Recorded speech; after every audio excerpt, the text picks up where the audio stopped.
په جنازه کې وژه ورکړه، جنازې ته وژه ورکړه. د الله رسول فرمایي د دې مرده که ستا یار دی که ستا دوست دی د ده د حق ته په دې خبره خلاصېږي. پخوانی یار و دوست دی خبرې به راغلي مابین لره ډېرې، نن یې جنازه ده دا جنازې ته یې وژه ورکړه. د الله رسول فرمایي د ده د مرګ د ده په دا جنازه به ته د ده د حق خلاص. او بیا پیغمبر علیه الصلاة والسلام فرمایي من اتبع جنازة مسلم، دا غالبا د بخاري حدیث دی، مسلم حدیث دی. پیغمبر علیه السلام مبارک فرمایي که چا د یو مسلمان ورور جنازې ته وژه ورکړله ایمانا و احتسابا، مسلمان دی او نیت د ثواب کړی د الله په خاطر چې دا تور سره روان شوې، د الله رسول فرمایي وتا ته الله پاک پر دا جنازه وړونو باندې چې هلته د جنازې لمونځ دې ورسره وکئ یو قیرات ثواب درکوي. قیرات څه معنا؟ د الله رسول فرمایي لکه د احد غر دومره ثواب الله درکوي.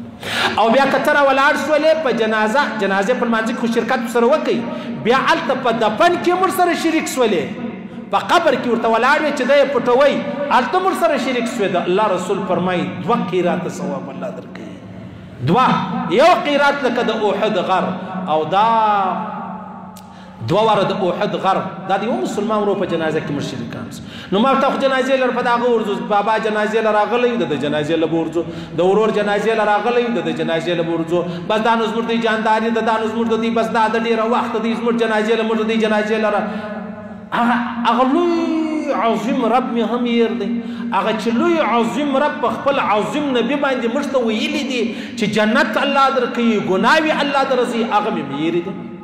جنازې له خور ورځ ورځو خو د الله د رضا دپاره نه ورځو، په جنازه کې هر وخت شرکت کوو خو د الله په خاطر یې نه کوو، دا لوړه خبره نه.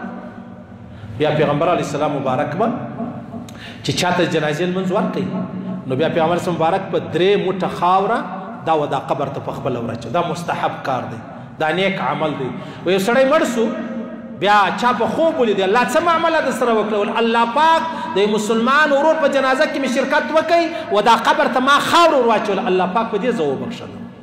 کله کله د بخښلو بانې دي، د بخښلو خو بیا ځان ته یو لویه سلسله ده، الله پاک په دې خبره سړی وبخښي. کشکې دا زما او ستا نیت برابر وای، او کشکې دا زما او ستا کړه د چا دپاره وای؟ د الله په خاطر وای، د الله د رضا په خاطر.